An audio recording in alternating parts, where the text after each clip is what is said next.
It is on this day that I must say, just beyond this Christmas day, ash to ash, dust to dust, fade to black.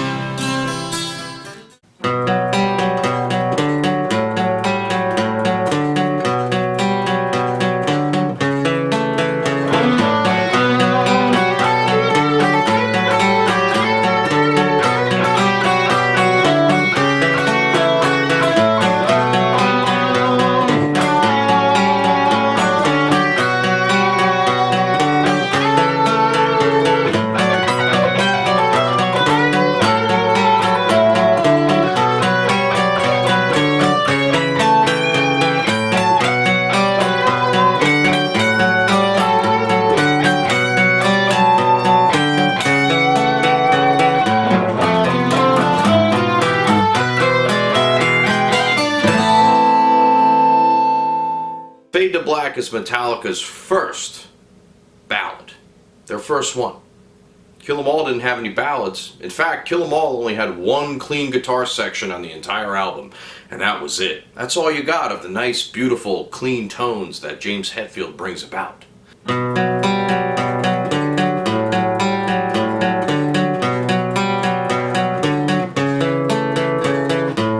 And that's all there is to it. It goes on a loop for quite a few more times beyond that, with a solo on top. Now we are in the key of B minor, and the first chord that we are playing is based around that idea. The first chord is a B power chord with an open G on the top. So that would be a B5 with an added flat 6. Now there's no third or anything like that, so we're not giving it away that we're definitely in B minor.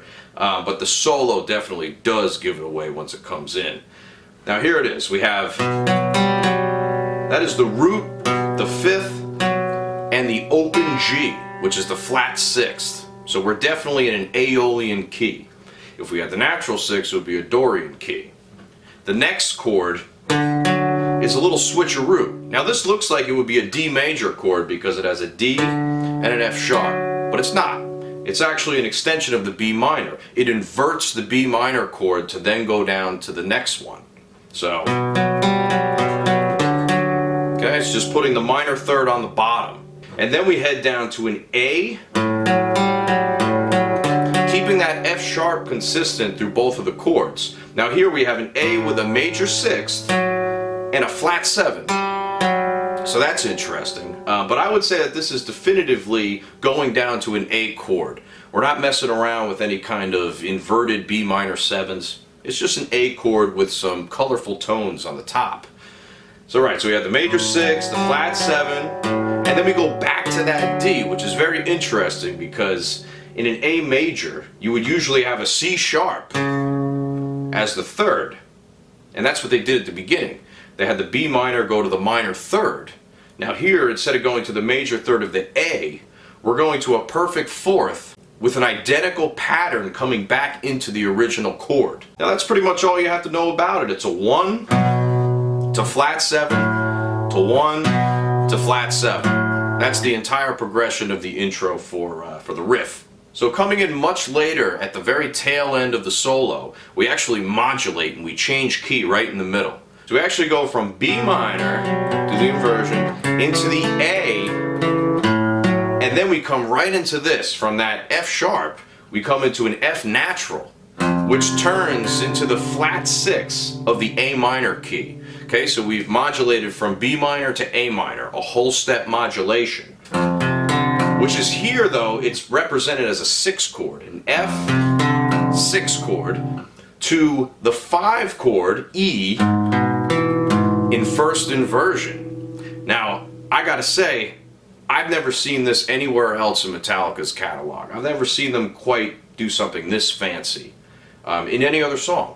And yet, they blew their load here on Fade to Black, only on their second album.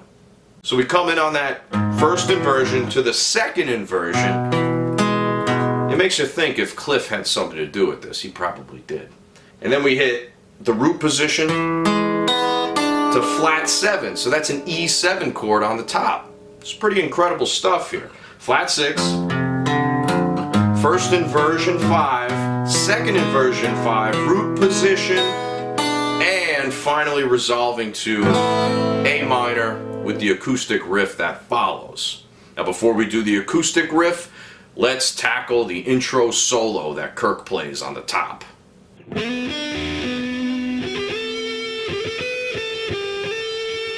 So the solo, just like the introduction riff, is in the key of B minor.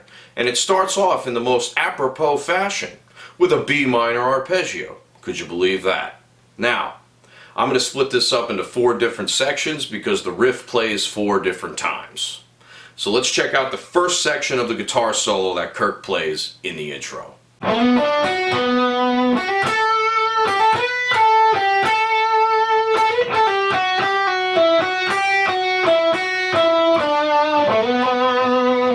Now we have the first arpeggio, which is just a straight up B minor arpeggio. 1, flat 3, 5, 1. B, D, F sharp, B. Okay, that is just textbook. Then we go up like this. From the 5 to the flat 6 to the flat 7, which is F sharp, G, and A. Alright, so very melodic thus far. And it actually does change along with the chords as we're moving through the progression. Yeah, that A does hit on the A chord. And then we go for this. Alright, so we're getting even more melodic. We're going from G, A to B. That's a do, re, mi in some world, actually in the key of G, which would be the flat 6 chord. Now we don't play the flat 6 chord at all, but we are toying around with this idea here.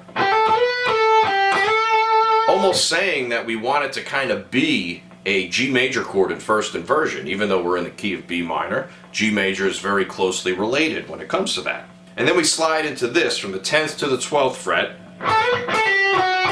So you're coming up to the root, flat 7 to root, coming down flat 7 to flat 6, and resolving into the F sharp, which is the 5th. Now that flat 6 to F sharp resolution is a very tense one. Rick Beato told me that it's the most dramatic thing on the planet. Alright, you can consult him about that though. You know, I don't really know much about the guy except that's what he said at one point. And I find that to be somewhat true, right? Fact check, mostly true. Okay? Not very false, mostly true. Fact checker here. We continue on with this little hammer on from the 7th to the 8th fret, going from the flat 6 to the 5. But we're melodically coming down to the note D. Right before we hit the flat 7 to hit the B again, which actually starts the next phrase. So we're not going to go too far into that. No real spoiler here, okay? We're not going to spoil anything before we get there. So now we're going to spoil the next part because we just got here. We're on the flat 7 to the 1, A to B.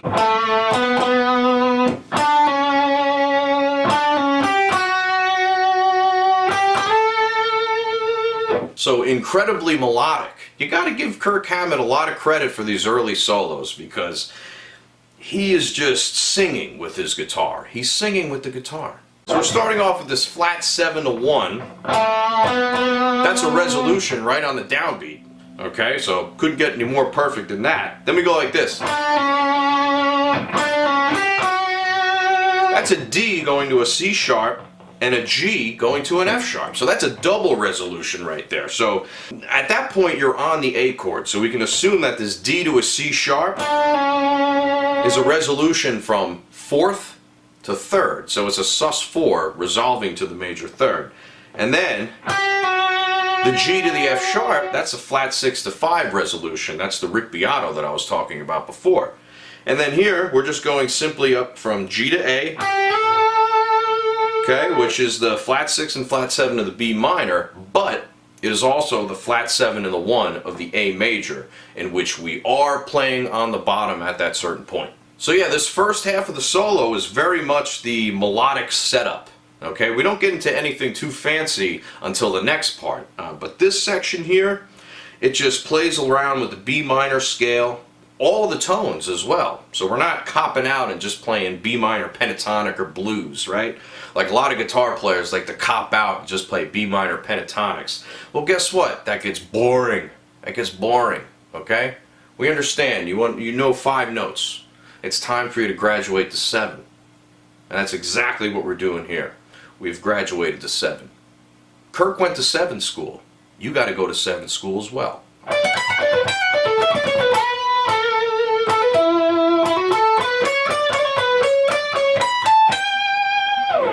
Now this is potentially the most difficult part of the solo. It has the most notes, it uses the most techniques, and you just got to be slick with it. If you're not slick with it, you're going to fail. Alright, so I'm going to show you how to be as slick as possible as we're playing through these arpeggios and scale notes pulling off to one another. So we're starting on this B minor arpeggio, which begins on the flat 3rd of the chord. So D to the 5th F sharp to the high root B, which is 1. And then we come all the way down, root to root, hitting every single note on the way down. Now theoretically that makes sense enough, but how do we do that technically? Well, I'll show you. You can basically get through this with just alternate picking and one pull-off, one decisive pull-off that's really going to change the game here. So you start off with 2 alternating pick strokes, down, up, and then we go down, pull off, up, down. Just speed that up, and bam, you got this part down. We continue with this. It's almost like a D major sus4. So you're starting on the G, resolving to the F sharp, down to the D, to A. Okay? Which is interesting because in the rhythm guitar, there is a D major chord that happens. So maybe I was wrong earlier about this not being a D major chord. Forget it. I wasn't wrong about it. So we have, which is a pull-off, a down and an upstroke to get you through that, right? So if you follow all the pick strokes that I gave you before, that'll sound like this. Okay, so the idea is to remain fluid, okay? Always recall the pick strokes that you need to use. And keep it consistent. Don't change it up in the middle. Don't change it up at the end. Alright? Don't change it up at the beginning. Start consistent and end consistent with your picking. Okay, so we move on to this. Now there's a couple different ways you can play this. You can either do what I just did and go all pull-offs and then pick to the whole step bend with the pointer finger, or you can pick all the notes. I'm pretty sure it's all picked, so ignore what I just said at the beginning. And then we hammer on to the root note into the perfect 4th, which is actually the 5th of the A chord. Alright, so more resolutions here. You know, Kirk is pretty savvy, especially on these earlier albums. He really understands where the chords are moving. Now, he doesn't know note by note like I'm telling you what's going on.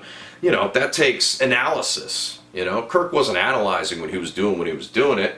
He was shooting first and asking questions later. And that's something that a great guitar player is going to do. A great creator will always do that. Create first, ask questions later. If it sounds good, keep it. Now we hit this ascending section, which reminds me of something we saw in Ride the Lightning, right? It's very intuitive on the guitar. I think that's why he used it. Because basically what's happening is it's going to 4th to 5th, E to F sharp, flat 7 to 1, A to B, C sharp to D, which is the 2 to the flat 3, and just playing around with those notes there, and then here, 1, flat 7, flat 6. Melodically, he ends on the flat 6 chord. Now what I would say is, this is happening on the A chord. So it would be more like a dominant 7, which actually makes more sense, but it's still a pretty dissonant note to be so melodically effective. So once again, we got to hand it to Kirk Hammett for, you know, using his brilliance. Okay, it's a stroke of brilliance. I could admit that. You should too. So let's now get into the final section of the B minor portion of the program. Okay, so this is the last time through the B minor riff before we change keys. So we're going like this. Getting a little jazzy there. We're sliding into the 5th of the B minor chord and just coming down the arpeggio, right? Pointer, middle, ring. Very simple. And then we go like this. That's that D major with the sus4 arpeggio once again. And that's being played on top of the A chord, which is interesting because that creates some extra dissonance. You have an A chord with a C sharp in there, yet we're playing a D melodically on top, which creates a minor second dissonance when you play the two of those notes together. So it's pretty incredible that you can take a D or a 4 and put it on the top, put it up real high, and have a C sharp on the bottom. That the dissonance actually sounds pleasing to the ear instead of absolutely egregious. Okay, we come back in with that F sharp to G. Just outlining basically a D major arpeggio, which, by the way, D major is the relative major to B minor. It's not weird to see a D major shape within this part. Okay, so don't panic. Now this next section couldn't get any more basic, at least in theoretical terms. We hit an A minor scale, natural minor. And then we just do a little hammer-on pull-off on the F to G, flat 6 to flat 7, and then back down. D to A resolution. Now, the hardest part of this entire section is the rhythm guitar. So James really shines on this part because that's the most harmonically complex thing that's going on. The lead guitar is just playing an A minor scale. You could find that in any Mel Bay book, you know, Mel Bay beginner book. Okay, this is beginner guitar right here. Now people might be saying, "Oh, Mike, don't be so, you know, you've been playing for so long. We've only been playing for this or that, blah blah blah." Come on, guys. An A minor scale, A B C D E F G. It's not that hard. Please, just practice more, and maybe you'll be less mad. So let's get into the verse section of this beautiful ballad, Bungalow Bill Didn't Write. It starts off with very basic chords, a very basic chord structure. And if you boil it down to just that, we have A minor as the 1 chord, C major as the 3 chord, or the relative major. Always remember the relative majors. To G, which is the flat 7 chord, to E minor, which is the minor 5 chord. We're making it a little bit fancy here, spicing it up a little bit. Instead of just playing those chords like, we're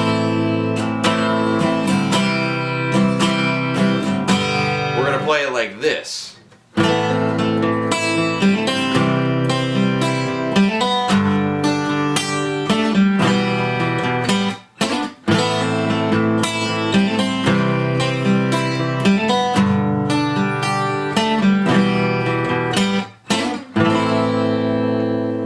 Kind of makes you think if Metallica was influenced by Lynyrd Skynyrd's Simple Man. I think they were. So we start off with this A minor chord, but we're hammering our pointer finger from the open B, which is an A sus2, into the first fret of the B string, which is a C, and that creates the A minor chord. So we got, and we arpeggiate down to the 5th of the A minor chord, okay, which is on the D string. And then we hit the high E string, hit the 5th on the low again, and then go. We have this little hammer-on thing, which I like to take my middle finger and hammer on there, from the open G to the 2nd fret into the C, and then that comes right into another arpeggio, anticipating the G with a hammer-on to. Which really, in accordance to the C, would be a 5, 6, which is the A, and a major 7 on the B. Very interesting. But it is anticipating the G chord. So then we can finally hit this. A G chord, which actually has the ring finger on the B string. So it's kind of interesting that it anticipates the open B string, but we wind up closing it up almost immediately to get to the G. You know, this always brings up the conversation about, you know, should I play this G with the ring finger down or this G with the open B string? The world may never know. So we continue on, arpeggiating the G chord from the B, G, and high E strings, which is just the perfect 5th, the root, and the root. And then we do this, we sneak this A in here, which is actually the 2 of the G chord, and then we strum an E minor. with the G on top to the open G string, which is the flat third. And then we do this little lick. Double stops in thirds, starting from open G, which is the top of the E minor chord, right? So the bottom of a G major chord and the top of an E minor chord are exactly the same, G and B, except the G major chord is GBD and the E minor chord is EGB. You see, they both have G and B in the same exact chord. Never forget that. So before we get into the chorus section, let's talk about the overdub that happens in Kirk's guitar during that verse section. So this whole thing is very melodic and very harmonic. It follows the chords exactly how they are. So we're starting on an A, second fret of the G, going to the fifth to an open G, which is the root, flat third of the A. The G is on the chord change, so it's a C major chord. So the G is actually the perfect fifth underneath. And then we go all the way up here. So we're at the 12th of the G, the B, and the D, which is a G chord.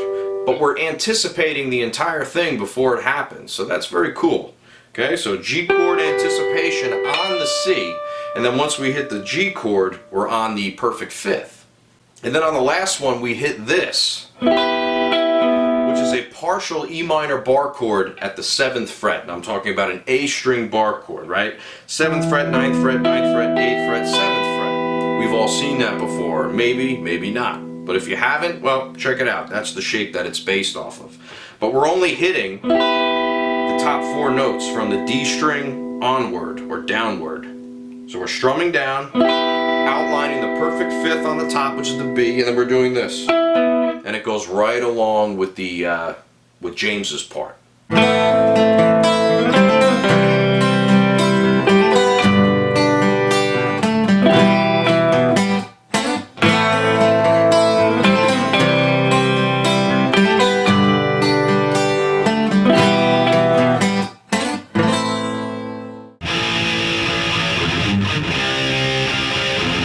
So let's get into the chorus section of Fade to Black. Now ordinarily you would think of a chorus as having a vocal line, right? The root, choir, vocal. It appears as if it should have a vocal in it, right? Wrong. This does not have a vocal during the chorus section, which is pretty cool. It's an instrumental chorus. So we have A, which is the one, and then we go with that little G, which is a G power chord. So it's almost like we're going 1, flat 7, 3, flat 7, 1.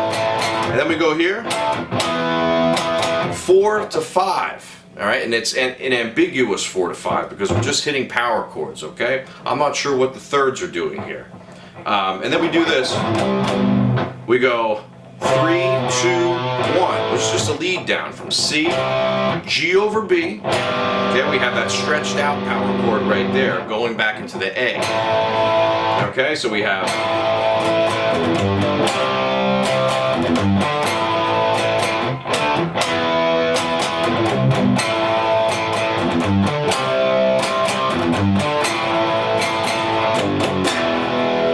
the ending, you just have a G and F sharp going to an E.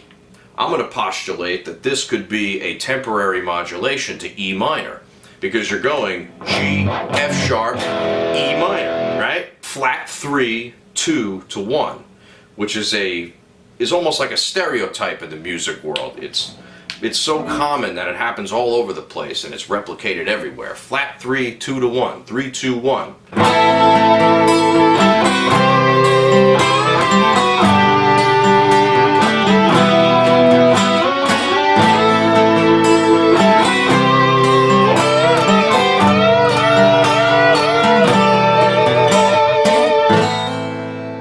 So this harmony section that comes out of the first chorus is actually very easy to explain on the surface. It's just a 2-part harmony using, mostly very long notes and harmonized in perfect fourths. Okay, so it's easy enough from a theoretical standpoint from that angle. However, when we hit into the chords and the progression itself, you're going to see why some of these notes conflict a little bit with our A minor that we're in. The first line starts like this. A, B, C, bend, whole step bend, down to G, down to the E. Then we do F sharp, G, leading back up, whole step, bend, and we end on a D. Now the first three notes are easy enough. That's A, B, C, which goes right along with the root notes of the chord progression. A minor on the 1 to C, which would be the flat third of the A, but we already changed the chord to a C, so it's another 1. 1 to 1. Then we go like this. Bend. So that's almost anticipating the G chord, but we're still on the C. So really it's a 2, 1, 7, major 7, down to the G. Okay, so that is a root of the G. So we're 1 to 1 to 1 so far. And then we do this. 1, 2, 1. Okay, that E is another 1 because we're on an E minor chord. But here we're going E, F sharp to G. Now what's so interesting about that is that we started on an A minor chord and we're assuming that we're in that key. But that F sharp is the natural 6. The Dorian mode is creeping in again. But on an E minor chord, it's 1, 2, flat 3. So that's why it works so well. Now diving into the lower harmony, we find something interesting right from the beginning. E, F sharp, G. Down to D, B, C sharp, D. Back up, F sharp, G. Bend, B, B, B, B, A. Now what makes those notes so interesting? Well, let's take a look. We're starting on E and we're going F sharp to G. And we're starting off on an A minor chord. So E to F sharp is 1 to natural 6. That's what I'm saying. It's already setting it up in a Dorian mode just by harmonizing it in perfect fourths. So we have the E to F sharp to G, which is the 5, natural 6, and flat 7. Which then becomes the 5 of the C chord. And when you do the bend, it becomes 6, 5, sharp 4. So that's a C Lydian. Diving down to the D, which is the 5th of the G chord. Coming down to the B, which is the 5th of the E. Now we're going like this. B, C sharp, D. And then resolving back to the E. Now the one note in there that should not belong ever in a minor key is that C sharp. Okay? Because we started in A minor. The A minor scale is A, B, C, D, E, F, G, A. There's no C sharp there. A C sharp would be for A major, okay? That's an A major. But we're using it here. We're on an E minor chord, okay? And if you remember from earlier, we had a Dorian motion going in the harmony. Okay, for the lower harmony with the E, F sharp, and G. We have the exact same motion going on the E minor chord with B, C sharp, D. That is the 5, natural 6, and flat 7 of the E minor chord, just like E, F sharp, and G is the 5, 6, and flat 7 of A minor. So we have this weird parallel, crisscross, Dorian, but not type of thing happening with both of the minor chords. And it's all thanks to Kirk Hammett's lead part, harmonized in perfect fourths. Who would have known we would find something so complex in something that sounds so simple?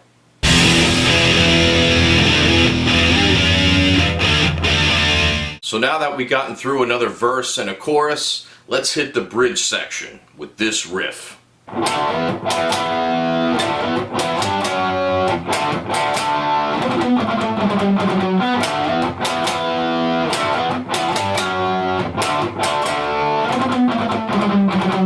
So we're combining a couple different elements of slidey power chords and gallopy single notes. Okay, so I'll show you the slidey power chords first. So we're starting off with D to E, okay? And we're in the key of E minor for this part, so keep that in mind. That's D to E, your flat 7 to 1. Then we do it again. And then we slide up to a G to an F sharp and then back down to the flat 7. So we're really only operating on 4 different chords here. So here's a deeper look at the articulation. Now you're sliding into the first note while picking. Slide, pick, pick. Slide, pick, pick, pick. Pick, pick, pick. And there's your articulation for the section. And then we hit this portion, sort of the Iron Maiden gallop-like section. And we're just basically going from B, A, G, F sharp, and back to the B, but we're going to the G string instead of sliding all the way back up, just because it's basically our next door neighbor at that point. So that's the 5th of the chord, the 4th, the 3rd, or the flat 3rd I should say, the 2nd, and back to the 5th. After we get through a round of James Hetfield's vocals on top of that, we go into a harmonized version of the exact same riff. So let's check out what both of those parts sound like together.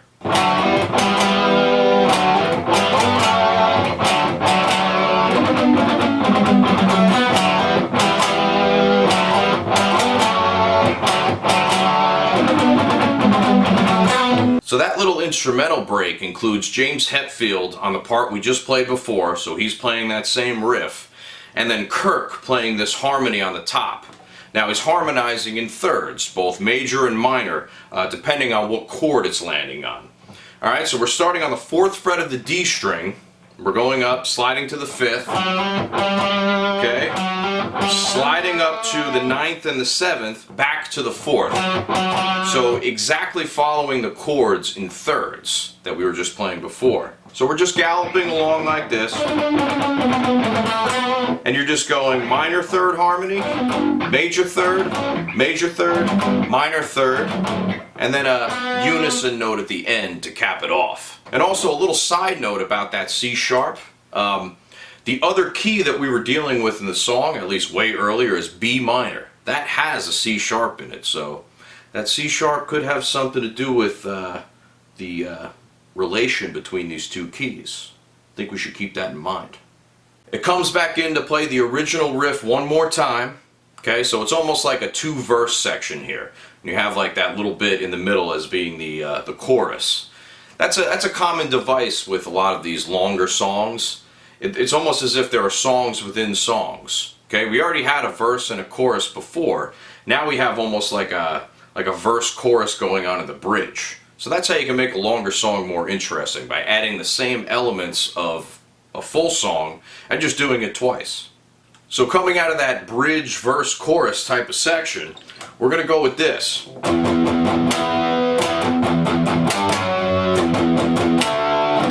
It's all the same stuff. You're just playing that palm-muted rhythm in the middle with the same gallopy part at the end. So I'm not going to go over that, but you know, just to go through it, we have all downstrokes on those palm mutes. 1 and 2 and 3, and 1 and 2 and 1 and 2 and It's always 1 and 2 and 1 and 2 and blah blah, 1 and 2 and blah. All the same chord functions as well. So you're not out of the woods yet. We still have an entire outro solo, the classic Fade to Black outro solo that we all know and love. Now we're going to learn it verbatim, note by note. But first we have to take a look at the rhythm guitar. Now the rhythm guitar during this section is actually, it's a little complex. From what I can gather, there are 3 separate guitars going at the same time to really add a lot of meat and depth to the section. The most basic part of this solo section would be power chords behind the whole part. And this is the simplest part. And in order to understand the harmonies that are going on beyond that, we have to understand what's going on here.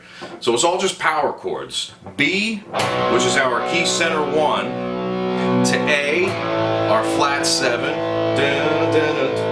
G, our flat 6, back to A, flat 7. So it's your stereotypical 1, flat 7, flat 6 metal guitar solo. How many Iron Maiden songs can you count that have that exact same rhythm? I'll wait. Just kidding, I'm not going to wait.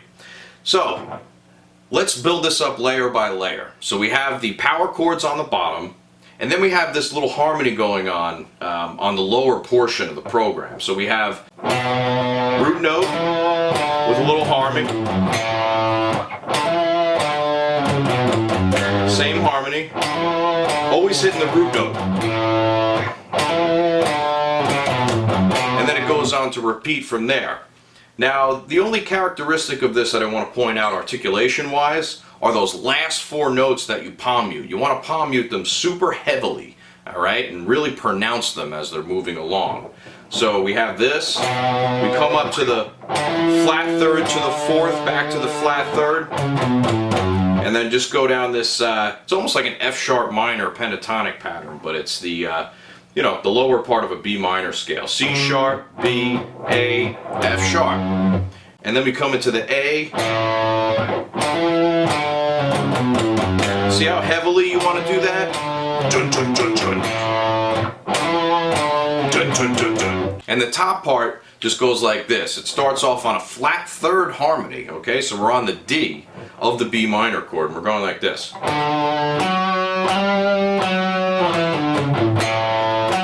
Doubling the root of the other harmony.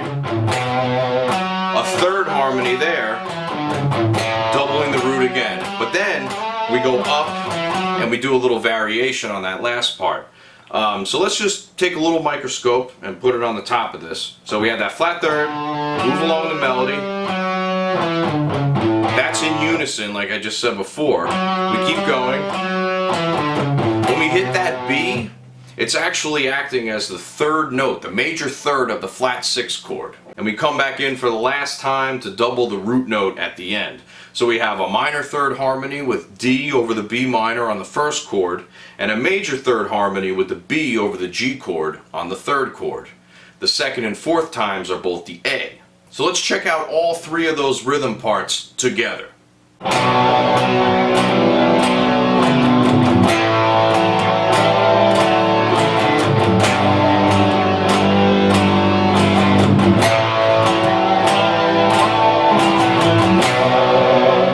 Pretty amazing that those 3 parts don't drown out the lead. Actually, they kind of do, but hey, everybody can hear the solo, so I guess it doesn't really matter.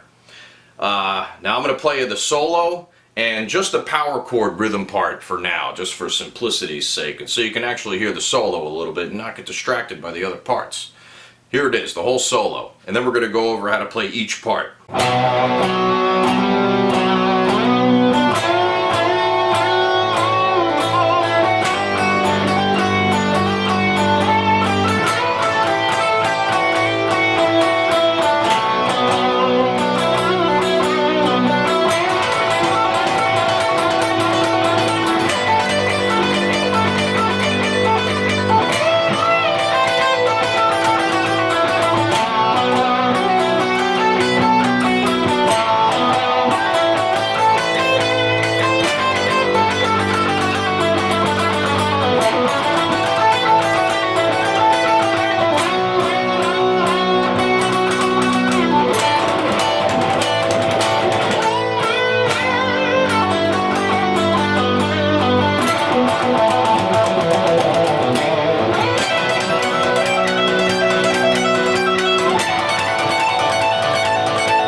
So that solo rhythm actually goes around 8 full times before the final ending of the song, even during the fade out.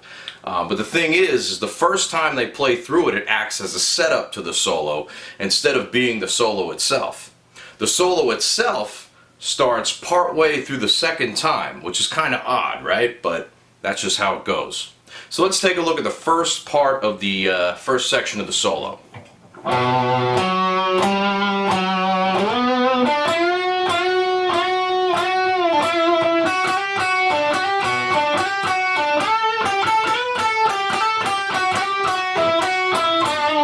So section 1 starts off by playing the first part of the riff. You're doing that B on the 2nd fret of the A, F sharp on the 4th fret of the D, to the 5, back to 4, and that's a B to a perfect 5th, then a flat 6, and that's how you get that tension. Remember, Rick Beato taught us about that. So we're going up to the root, to the minor 3rd, bending up to the perfect 5th. So you want to do a nice full step bend with the ring finger, and then a bend and a release to a pull off, and then we hang on the 4th scale degree, the E, right there. So we're hammering in to the root note of that chord, because at that point in time we are on the flat 6 chord, which is the G. So we're going G, F sharp, D, which is root major 7, 5. You know, it sounds very emotional, right? Then we slide into the A, which is the 2. Then we do this G major. So remember earlier when I said that that introduction solo wanted to be in the key of G for a little bit? Well, we're doing the same thing, but this time we're actually playing the G chord underneath. So go figure. Section 2 starts off with a series of resolutions to the root note. So flat 7 to root, also recurring from the intro of the song. More pentatonic stuff, so we're going from the 7th to the 9th, and then up into here, resolving from the 4th to the flat 3rd of the scale. And then we hit into this Chuck Berry repetitive type of rhythm, right? So we're going like this, at the 9th fret of the G, and we're bending, and I'm going to use my middle finger here once we start repeating, but we bend at the 9th fret of the G, while keeping a static high E string 7th fret with the pointer, and then a pull off from the 10th to the 7th on the B string, and then you just repeat that. And you do that a total of 8 times, okay? And that's one of those things that you have to practice over and over and over and over again. You got to start it off really slow. Once you get the picking pattern down, it becomes a lot easier. You want to do it like this: down, up, down, down, up, down, pull, down, up, down, pull. If you get that down, up, down, pull motion down, then it's going to be a lot easier once you actually try to go and do it full speed. Once again, be slick. Right after that, we hit another repetitive section where we do this sort of pull off to double pull off type of idea. So we're going pull, pull, pull, pull, pull, pull, pull, pull, pull, bend, bend. So let's take a look at what we're doing there. So we're pulling off from the D to B, and then into the 10th fret, which is an A on the B string, and then we're coming back up. Then we're doing a double pull from the same notes. So really you're pulling from the 10th fret to the 7th fret of the high E string, like this. And you're going down, down, up with the pick. Down, down, down, down, down, down, down, down, down, down, down, down. As long as you know to do down, up for the string transition from the B to the E, this is going to be easy.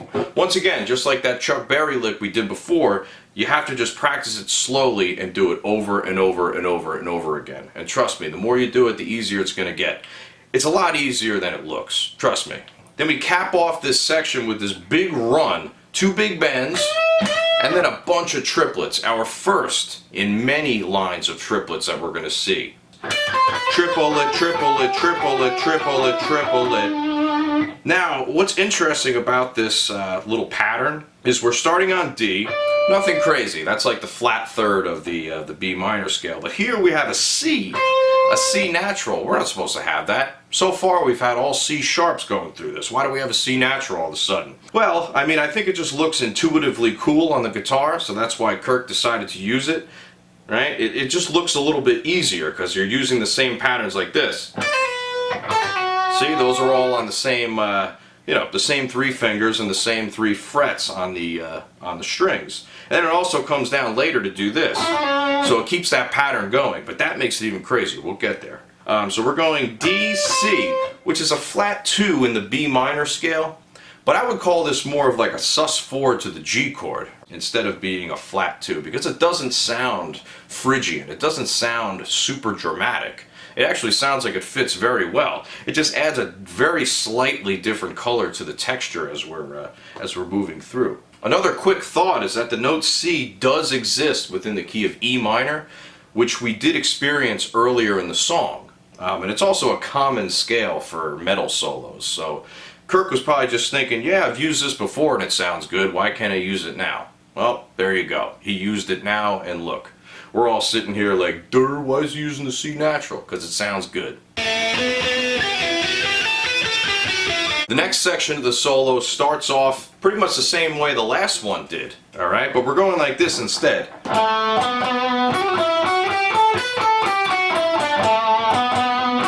See, we have a double. Tons of triplets.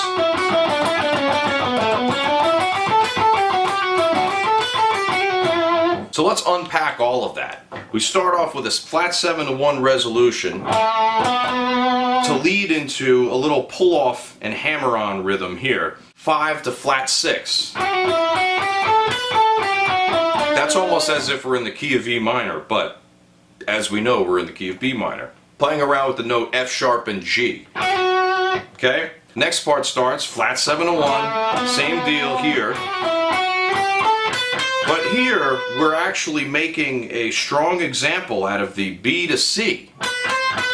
Now that to me sounds like a resolution, okay? So that's why I'm saying it's almost like they're thinking sus4, right? So that's kind of interesting. And then it continues to use that C throughout. Now that's going down what would be a B minor scale with a C natural, okay, which would really be an E minor scale, so you're coming down that way. But then on the bottom, you're hitting the C sharp, which means that you're definitely in the key of B minor. Very odd how this works. You can start with a C natural on top, right? And then have a C sharp on the bottom. Now that creates a serious dissonance if you play them together. That's what it sounds like. It sounds completely off and wrong when you play them together, but I guess when you separate them like that, it sounds fine. Then of course it comes down to the root B, and then it kind of comes up an A major or an A mixolydian scale, which would make sense because that's the flat 7. And then we come over here, we do the same thing with those rhythmic variations. So a lot of play with that F sharp and G going on. So let's not forget that at the beginning of this section, section 3, Lars begins playing a straight 16th note double kick pattern, which goes right along with the triplets, so that's very polyrhythmic. So let's not discount how cool that sounds. Section 4 starts off with this Dixieland Speedway bend, which then moves into almost a 70s funk scratch and sniff, into a regular old bend, and then it closes off with a tight-knit, tight-ass fucking pentatonic lick coming all the way down. It goes like this.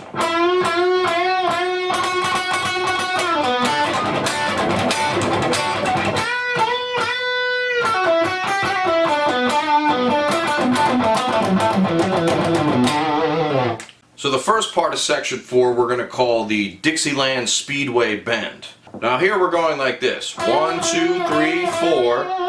4 whole step bends at the 9th fret of the G string to make the note F sharp, so we're on the perfect 5th. And then we're going like this. That's why I call it a Dixieland Speedway, because for some reason it reminds me of Yosemite Sam doing a crazy dance. And then we just end it with a straight up blues bend down to the root note. And then we hit our 70s funk stank head. So you want to accent on the 1, the and of 2, the 4, and the and of 1. And then come in with the bend after that. Now everything else in between is a scratch, a mute. And we achieve that sound by gently holding our left hand over the strings. So we really don't get a sound at all, we get a scratch. Then we come in with this bend, bending into the root note, and still playing around with that F sharp to G with that little pointer to middle finger hammer on pull off. just have a nice little resolution to the flat third, and then we do this incredibly tight B minor pentatonic scale all the way on the way down from E. Okay, and then we're ending on a D, so we're actually coming down a full ninth. That's a pretty long way.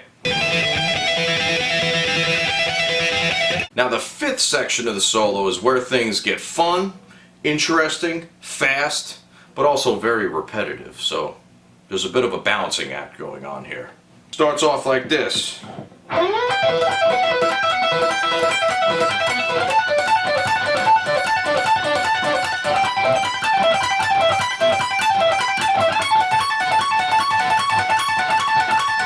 This is probably the part that most people remember from the solo because, well, it is the most repetitive part.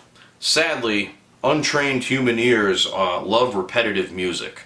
It's how pop music became popular. This is the best that democracy can do. Mob rule. We start off with an E minor with a pulled off ninth as well. So we're actually messing around with the E minor triad on top of a B, which is interesting because with that you get the B, which would be the fifth of the E minor, but it's actually the root of the B. You get the E, which, well, is the fourth of the B, and then you get a G, which is the flat sixth. And then you're resolving into the F sharp, so very interesting motion there. And you want to make sure you get that the pattern exact there, so we're going pull off, down, up, pull off, pull, down, up, pull, pull, pull, pull, pull, down, up, pull, pull. So pull, down, up, pull, pull, down, up, pull, pull. If you can get that down for that first part, you're not going to have any problems because that same rhythm comes back for the third part, the third arpeggio that we hit. Let's hit the second arpeggio. It's basically just a D major arpeggio. Now what's interesting is that we're on top of an A chord.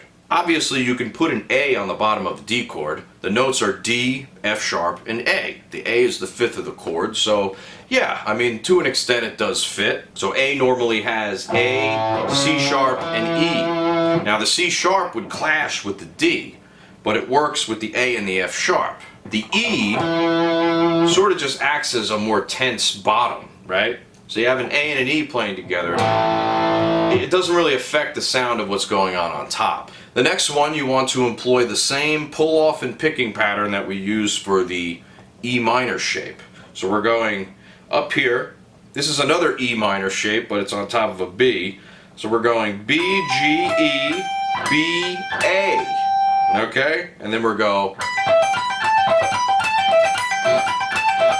And you want to do the pull, down, up, pull, pull, down, up, pull, pull, down, up, pull, down, up, pull, pull, down, up, pull, pull, down. Just like you did with the first one. This is really like a minor third up from the original one. So that's why it works. It's the exact same idea, but we're playing it a little bit later. And then we're playing an F sharp minor arpeggio on top of an A, which makes sense as well because an F sharp minor chord is F sharp, A, and C sharp. A and C sharp are both in the A major chord, so you know, just because you have an A on the bottom doesn't mean you can't play an F sharp minor on top. So yes, this section is the most repetitive. However, the trade-off is that it sounds really cool. Everybody loves the especially with an arpeggio, right? Guitars and arpeggios, they just sound so sweet, so warm, so honest, so pleasurable. So now we close in on the peak of that arpeggio section, and we start a brand new set of chords on the bottom, and we go.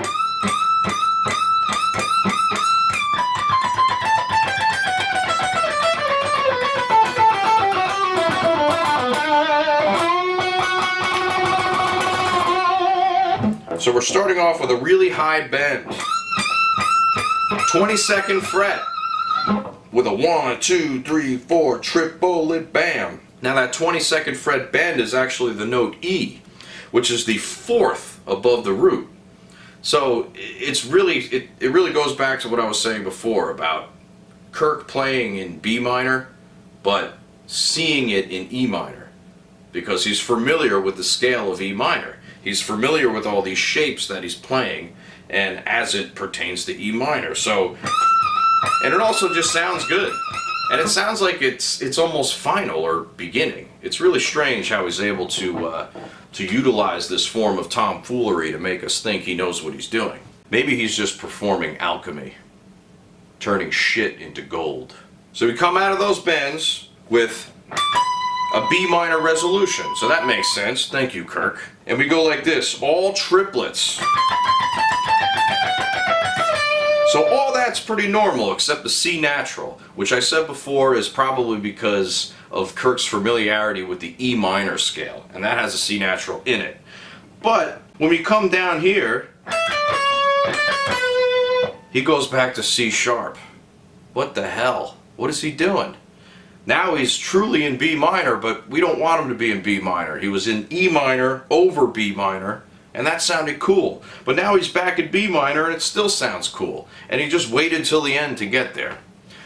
The thought process here is killing me. I don't think he was really thinking, he was just going. Which is fine. Sounds great. And then we continue that down.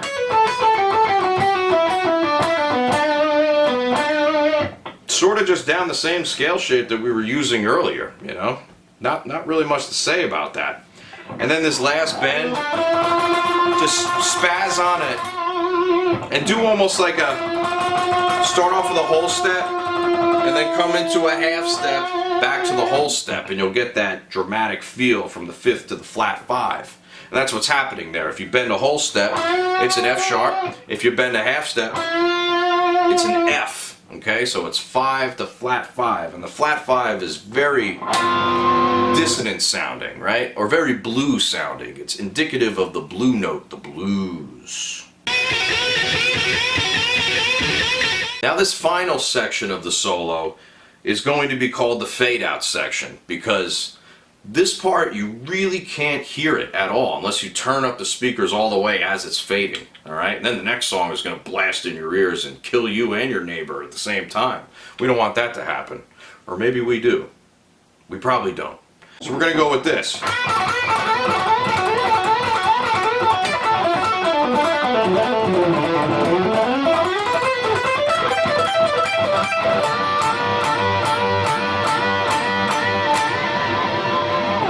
So it starts off with another repetitive type of riff. We're bending up a whole step on the 10th fret of the B string to the note B, which is the root, coming down to an unbent 10th, and then doing a down up into the 7th fret. So we're going bend down up in that rhythm. And you go 1, 2, 3, 4, 5, 6, 7, 8. 8 times total on that. And then we hit this. Something out of Kill 'Em All. You come down 2 strings, up 1, down 2, up 1, down 2. And then when you start coming down on the A string, you do this chromatic blues, slide up to the 7th to the 9th, and then we hit into the next part, which is almost like we're going into E major, which is very bizarre. But you could barely hear it in the recording because, well, it's fading out and nobody cares at this point. But he is playing this. So look at that. That's B, C sharp to E. Okay? This is like Paradise City. You know, you hear that? Or Allman Brothers like. We're still in the key of B minor, yet we're doing an E major, which actually does make sense now that I think about it. Because the E major is the major 4 chord of the B minor. Alright? So you have E, G sharp, and B. This is Dorian. That's pretty cool. Alright, so we're sliding up from B to C sharp, which is 1 to 2 to 4, and then from 5 to natural 6. That's what I was saying about the Dorian scale. And then into the root note. And then we do this. That's almost like out of an A minor scale, but we're playing it on top of B with the C natural. Coming down A, B, C, D, E, and then we do this E minor pentatonic lick, a repetitive from G to E to D, but you're doing pole, pick a pole, pick a pole, pole. And then we do these double stops, these sort of Nice country western type of bucking bronco type of things. And that leads into the end of the song, all right? But those last two notes do make sense. We have A bending up to B as the bent note, and the static note is D, which is the flat third. So yeah, all in all, the solo here is comprised of a lot of different elements. We're using notes of the B minor scale. We're using notes of phantom E minor scale, right, with that C natural coming in and out. We're mixing the two together. We're playing triplets in the B minor scale and pentatonically. We're doing blues notes. We're doing arpeggios that you would find in a more power metal type of setting. It's just very unbelievable how many elements there are to this solo, but I think that's why it makes it so memorable, because it ties it all together very well, as if he's on one single focus.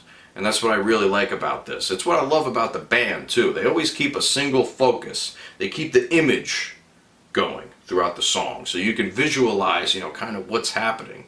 I imagine like a horse running down the field, right? Coming through, breaking down the barn door, and then stealing your children, and then running away into the night. The horse is laughing, and you have no choice but to accept your fate. It's an evil horse, and that's what I think about. A blue, evil horse riding out into the midnight with the lightning bolts crashing all around. So you can't even catch this horse even if you wanted to, because the horse is charged by lightning bolts. Now you can't be charged by lightning bolts. You're going to get struck down to the ground.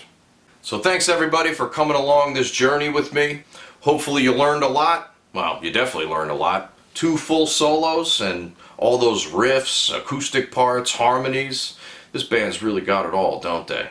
If you like what you see, please subscribe to the channel, give a like to this video, comment down below. I'm not seeing enough comments from all of you. We need some more comments. That helps me with the YouTube algorithm. It's a constant battle. If you want to further support the channel, go to www.subscribestar.com/RomanOva Music, and you can pledge as little as $1 a month. You can also visit my website, www.romanovamusic.com, where you can purchase my music, you can book lessons with me, you can do all sorts of cool stuff, so go there. And you can join the Telegram channel as well. I just started a Telegram channel up, so the link is down in the description, everything that you need. Alright everybody, I'll see you on the next episode. Ride the Lightning, episode 5. Coming at you, not right now.